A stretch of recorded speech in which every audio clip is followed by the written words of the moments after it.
வணக்கம். நாம் இன்னைக்கு பாடம் 29 பகுதி 10 ஏற்கனவே உங்களுக்கு முன்னாடி நம்ம பயிற்சி கொடுத்துருக்கோம். அதனுடைய விடையை பார்க்க போகிறோம். 9வது பயிற்சியாக நாம் என்ன கொடுத்துருந்தோம்னா, நான் காலையில் 4 மணிக்கு படிக்கிறேன். நான் காலையில் 4 மணிக்கு படிக்கிறேன். நான் காலையில் சபேரே சேர்ந்து காலையில் மீனிங் ஆகிடும். சபேரேனாலே காலையில். சார் சபேரே போட வேண்டாமான தேவையில்லை. சபேரா சபேரே காலை, காலையிலுக்கு சபேரே, காலை சபேரா சபேரே ரெண்டையும் சொல்லலாம், ஒன்றும் தப்பில்லை. இப்போ இங்கே சபேரே போட்டாலே காலையில்ங்கிற மீனிங் ஆகிடும். சபேரே 4 பஜே படிக்கிறேன். சரி, படித்திருக்கிறேன். நம்ம ப்ரெசண்ட் பெர்ஃபெக்ட் டென்ஸில் தான் நம்ம சென்டென்ஸ் கொடுத்துருக்கோம். அப்போ படித்து இருக்கிறேன். படா படித்து பாசன்ஸில் இருக்குது. படு அதனுடைய பாசன்ஸ் படா. அப்போ படித்து இருக்கிறேன் படாகும். அப்போ 4 பஜே படாகும். அடுத்தது, தும் 7 நிமிட் में वहाँ गए हो. தும் வந்திருக்கு, ஹோ வந்திருக்கு, 2 பாயிண்ட். கயே ஜா அப்படின்னா போ, அதனுடைய பாசன்ஸ் கயா கயே கை. இப்போ இங்கே தும் மதிப்பு வந்ததுனால நம்ம கயே பயன்படுத்திருக்கோம், ஜாவோட பாசன்ஸ். அப்போது நீங்கள் தும் 7 நிமிட் में 7 நிமிடத்தில் அங்கே சென்று இருக்கிறீர்கள். சென்று இருக்கிறீர்கள் ப்ரெசண்ட் பெர்ஃபெக்டில்.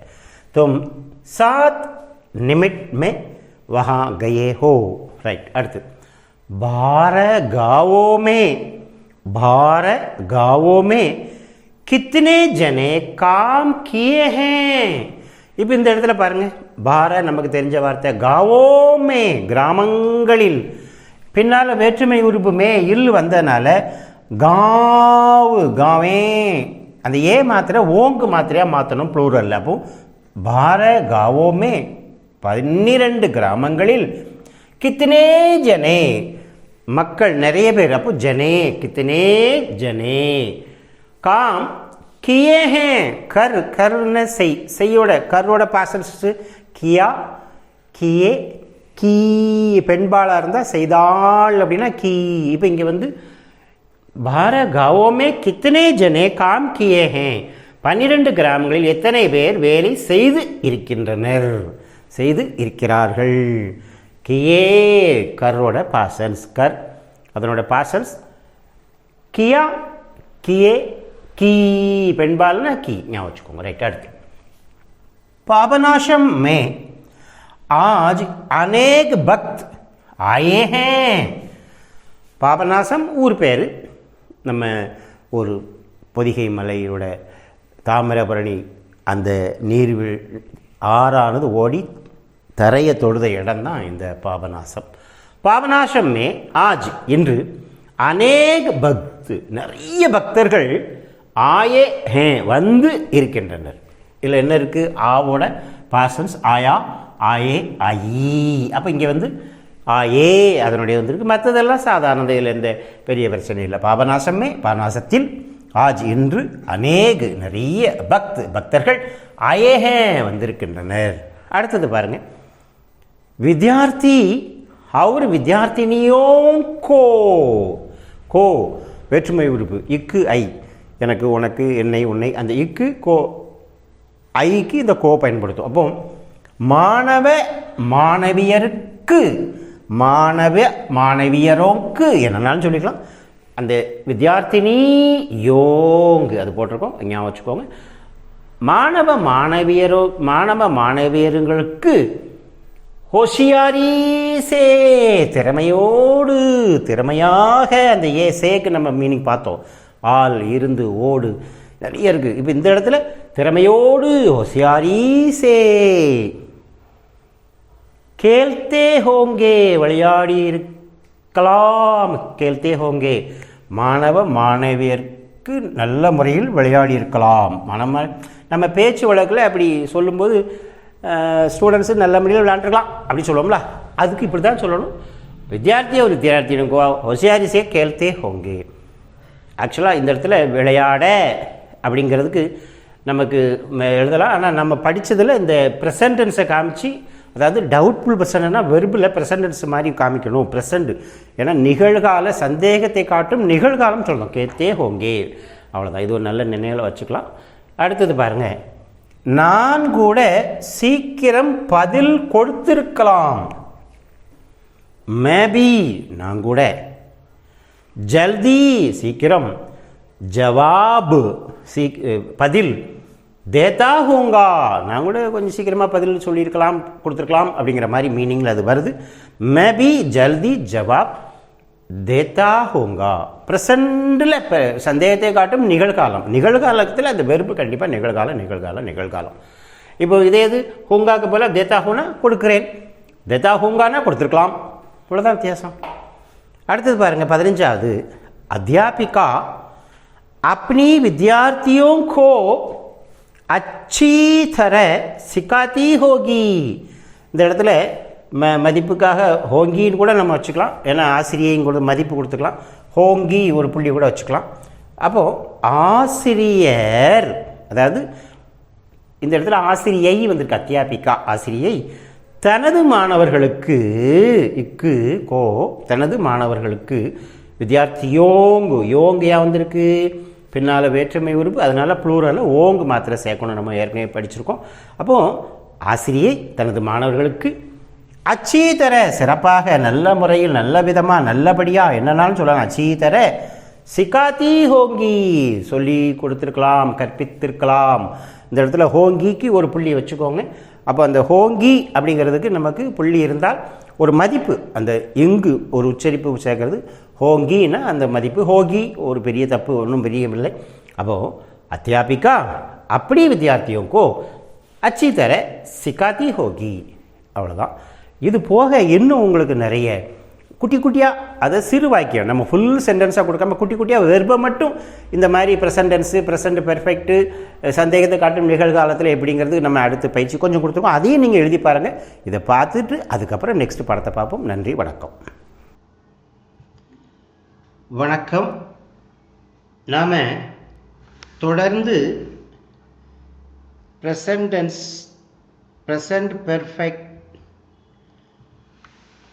டவுட்ஃபுல் ப்ரெசண்ட், அதாவது நிகழ்காலம், சந்தேகத்துக்குரிய நிகழ்காலம் அப்படிங்கிறத ப்ரெசண்ட் பெர்ஃபெக்ட் எல்லாம் பார்த்துட்ருக்கோம்.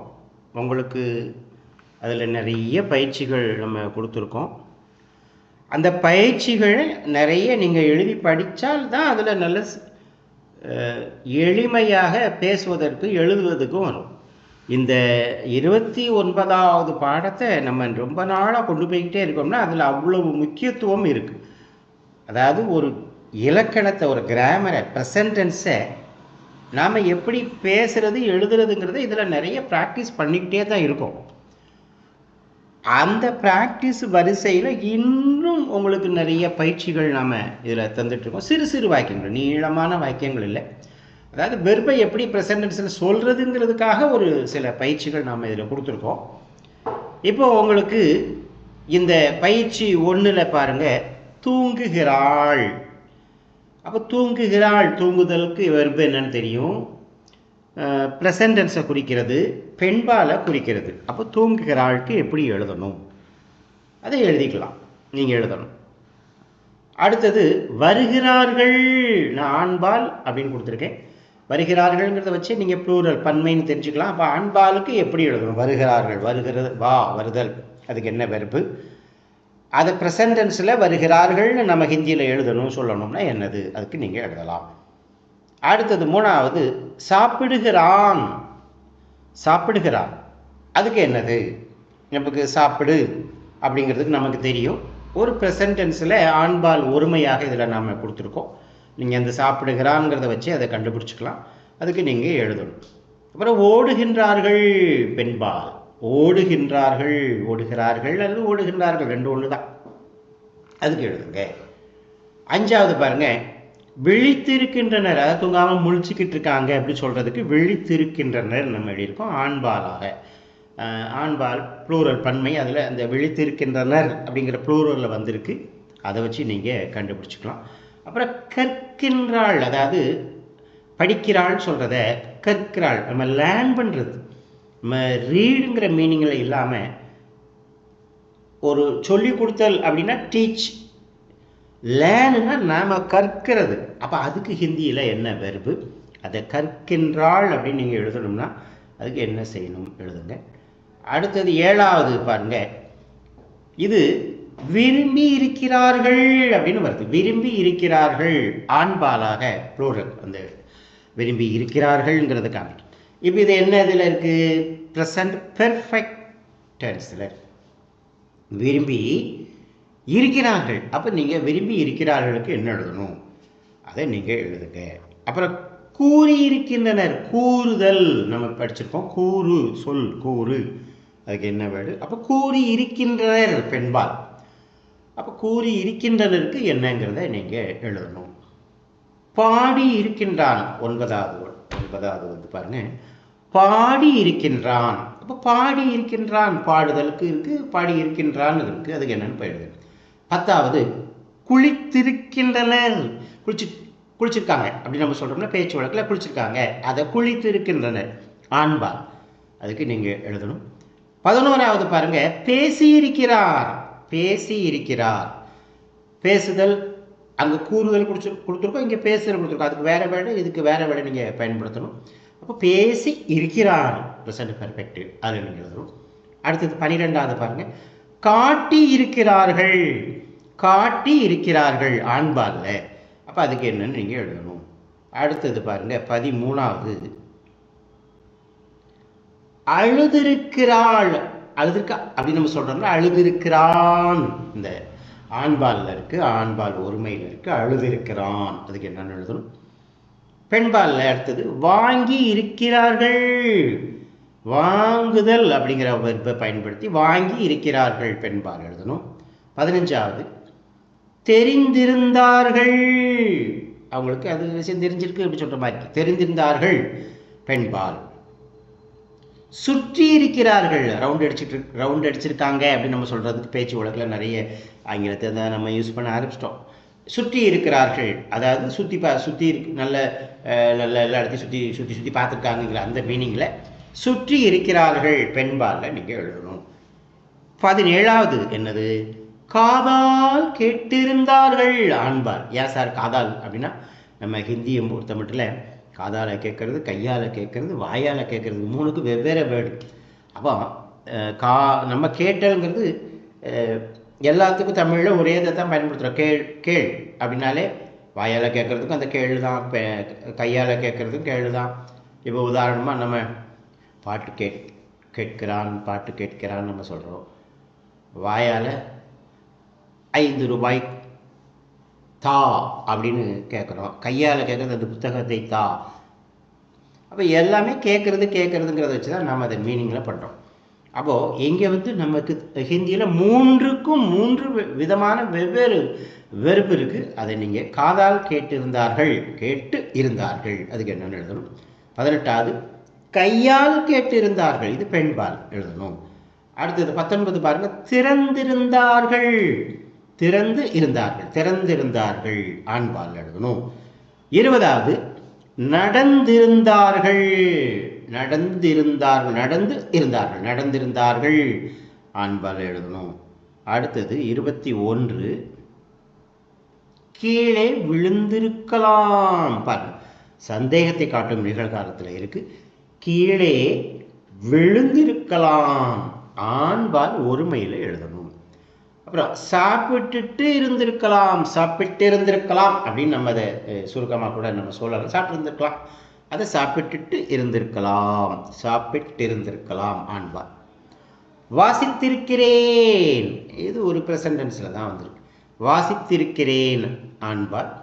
அவர்கள் கொடுத்திருக்கலாம் 24வது வந்து பாருங்க, அவர்கள் கொடுத்திருக்கலாம் பெண்பாலில் நீங்கள் எதுக்கு எழுதணும், அவர்கள் கொடுத்திருக்கலாம், சந்தேகத்தை காட்டும் நிகழ்காலம். கொடுத்துருக்கலாம், அவன்கிட்ட கொடுத்துருக்கலாம் அப்படிங்கிற மாதிரி சொல்கிறது. அவர்கள் கொடுத்திருக்கலாம், பெண்பால் எழுதணும். 25வது பாருங்கள், அடித்திருக்கலாம், பெண்பால் ஒருமைக்கு உள்ள இது வேலை நீங்கள் எழுதணும். அடித்திருக்கலாம். அப்போ அடித்திருக்கலாம்ங்கிறதுக்கு என்னென்னு நீங்கள் அதை எழுதணும்.